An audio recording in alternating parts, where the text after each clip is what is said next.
नमस्कार, Byju's exam prep IAS Hindi platform पर आपका स्वागत है। दोस्तों, आज की बड़ी खबर में हम लोग चर्चा करेंगे भारत खाड़ी देश संबंध। तो दोस्तों, जैसा कि आप लोगों को पता है कि हाल ही में भारतीय जनता पार्टी की प्रवक्ता के द्वारा पैगंबर मोहम्मद पर दिए गए बयान के बाद भारत और खाड़ी देशों के बीच संबंध में काफी तनाव आ गया है। तो दोस्तों, हम लोग इसमें बात करेंगे भारत और खाड़ी देश के बीच संबंध और यह खाड़ी देश क्यों इतना अहम है भारत के लिए, इसके बारे में इस बड़ी खबर में चर्चा करेंगे। इससे पहले एक महत्वपूर्ण सूचना है आप लोगों की, नॉलेज सीरीज शुरू हो गई है। जैसा कि आप लोग कक्षाएं 6 तारीख से शुरू हुई हैं और यह प्रतिदिन सुबह 11 बजे और दोपहर 2 बजे से यह होती हैं। तो आप लोग इसमें ज़्यादा से ज़्यादा भाग लें, इसको सब्सक्राइब करें, चैनल को अपने दोस्तों को भी बताएं और इस पे लाइक करें, कमेंट करें, अपनी प्रतिक्रिया दें। क्योंकि यह आगामी 2023 की प्रारंभिक एवं मुख्य परीक्षा, इसके साथ साथ 2022 की मुख्य परीक्षा के लिए यह नॉलेज सीरीज आपके लिए लाभदायक हो सकता है। तो आइए अब दोस्तों चर्चा करते हैं आज का जो शीर्षक है बड़ी खबर का, भारत खाड़ी देश संबंध।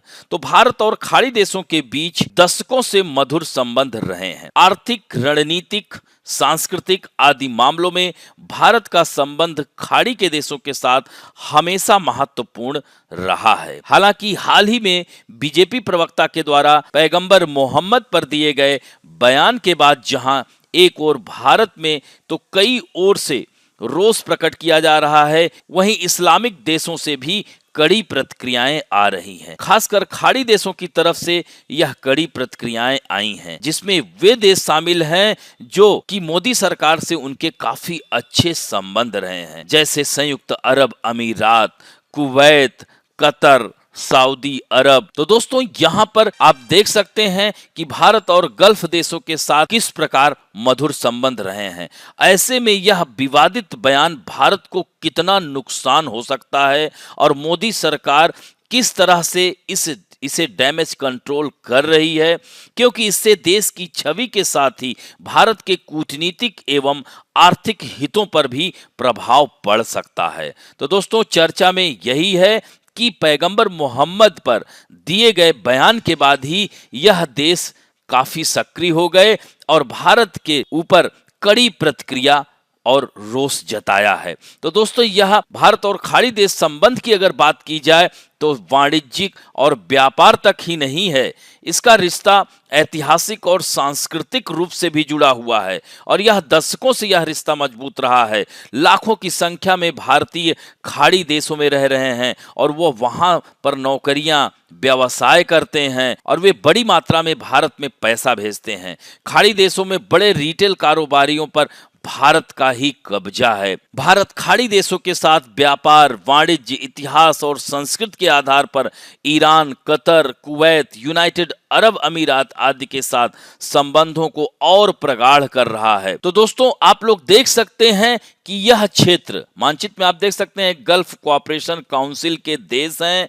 तो यह भारत के लिए यह क्षेत्र इतना अहम क्यों है? क्यों भारत सरकार ने अपने ही पार्टी के प्रवक्ता को तुरंत निष्कासित कर दिया? क्या इसका प्रभाव पड़ सकता है? तो यह अहम इसलिए है, सबसे महत्वपूर्ण जो वजह है वह है सबसे पहली कि तेल गैस व्यापार, और दूसरा सबसे महत्वपूर्ण वजह है कि बहुत सारे भारतीय इन देशों में रहते हैं और यहाँ से ढेर सारी मनी भारत को भेजते हैं।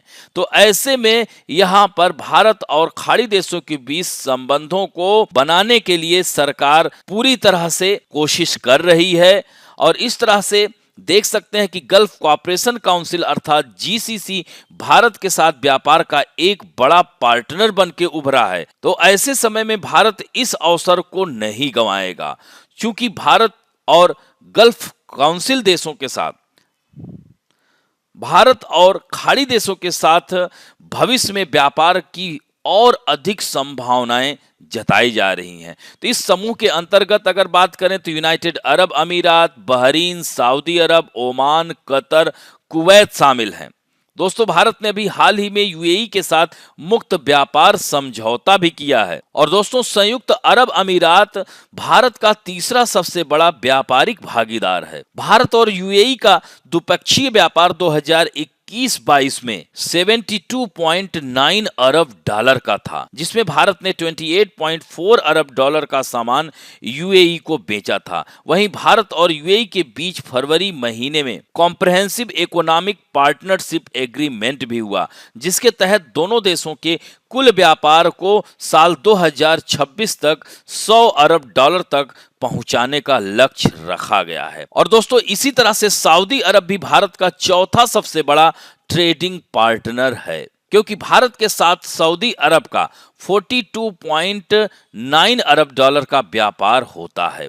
तो दोस्तों इसके साथ ही भारत कच्चे तेल का आयात भी इस देश से पर्याप्त मात्रा में करता है। इसी प्रकार इराक भारत का 5वां सबसे बड़ा व्यापारिक साझेदार है, जबकि कतर भारत को सर्वाधिक प्राकृतिक गैस लगभग 41% आयात करने वाला देश है। तो भारत के उपराष्ट्रपति वेंकैया नायडू भारत कतर के संबंधों को मजबूत करने के लिए 3 दिनों की यात्रा पर गए थे। तो सबसे पहले कतर ने ही इस पर विरोध जताया है। तो दोस्तों मोदी सरकार के आने के बाद जब पाकिस्तान की तरफ से भारत के खिलाफ इस्लाम के खिलाफ होने का प्रोपोगेंडा फैलाया जाता रहा है और कश्मीर व सीए के मुद्दे को भी भड़काया गया, लेकिन उस वक्त खाड़ी देशों ने भारत का साथ दिया, जो यह दिखाता है कि भारत के खाड़ी देशों के साथ संबंध विश्वास पर आधारित हैं। व्यापार के साथ ही खाड़ी देशों में लाखों भारतीय कार्यरत हैं और भारत इन देशों से विदेशी मुद्रा का एक बड़ा हिस्सा रेमिटेंस के रूप में पाता है। वर्ल्ड बैंक के अनुसार 2020 में 83.15 अरब डॉलर मुद्रा भारत ने प्राप्त की थी। तो संयुक्त अरब अमीरात की आबादी में भारतीयों की संख्या 1/3 से अधिक है। खाड़ी देशों में 89 लाख से ज्यादा भारतीय नागरिक रहते हैं और कार्य करते हैं। यूएई में 34 लाख से अधिक, सऊदी अरब में 25 लाख से अधिक, कुवैत में 10 लाख से अधिक, ओमान में 7 लाख से अधिक तथा कतर में भी लगभग 7.5 लाख, बहरीन में 3.25 लाख, जॉर्डन में 20,000, इराक में 18,000 तथा लेबनान में भी 8,500 भारतीय रहते हैं। तो वहीं खाड़ी देशों में कई प्रमुख खुदरा स्टोर, रेस्टोरेंट भारतीयों के स्वामित्व में है। यदि इन देशों में भारत के खिलाफ मुहिम चलाई जाती है तो वहां रहने वाले भारतीयों के हित दुष्प्रभावित हो सकते हैं। तो यही कारण है दोस्तों कि यह क्षेत्र कितना अहम है भारत के लिए। इसके अलावा खाड़ी देश खाद्य तेल और अनाज के आयात के लिए भारत पर निर्भर है। भारत खाड़ी देशों को उनके भोजन का 85% से अधिक, उनके अनाज का 93% निर्यात करता है। इसके साथ ही खाड़ी देशों को भारत चावल, भैंस का मांस, मसाले, समुद्री उत्पाद, फल, सब्जियां और चीनी प्रमुख तौर पर निर्यात करता है। भारत ऊर्जा जरूरतों के साथ पूरा करने के लिए बल्कि रणनीतिक और सुरक्षा कारणों से भी महत्वपूर्ण संबंध बना रहा है, क्योंकि चीन भी इन देशों में घुसपैठ करने की कोशिश कर रहा है। यद्यप जिस प्रकार OIC organisation of Islamic state के द्वारा भारत के खिलाफ दुष्प्रचार किया जा रहा है, भारत ने उसकी कड़ी निंदा की है और इसे प्रोपोगेंडा बताया है। ऐसा ही प्रोपोगेंडा पाकिस्तान के इशारे पर पहले भी हो चुका है। तो भारत का यही कहना है कि भारत इस मामले में किसी देश का अपने आंतरिक मामलों में हस्तक्षेप बर्दाश्त नहीं करेगा। तो इस तरह से अब आगे देखते हैं कि भारत किस प्रकार इस समस्या से अपने आप को निकालता है और खाड़ी देशों के साथ अपने संबंधों को मधुर प्रगाढ़ बनाने में क्या प्रयत्न करता है। तो दोस्तों इस तरह से यह आज का बड़ी खबर में महत्वपूर्ण लेख था, तो इसे ध्यान रखेंगे और आशा करता हूं कि आज का भी यह बड़ी खबर आप लोगों को अच्छी लगी होगी। यदि अच्छी लगी हो तो प्लीज लाइक, शेयर, सब्सक्राइब और बेल आइकन दबाना ना भूलें। साथ में कमेंट भी जरूर करें। धन्यवाद।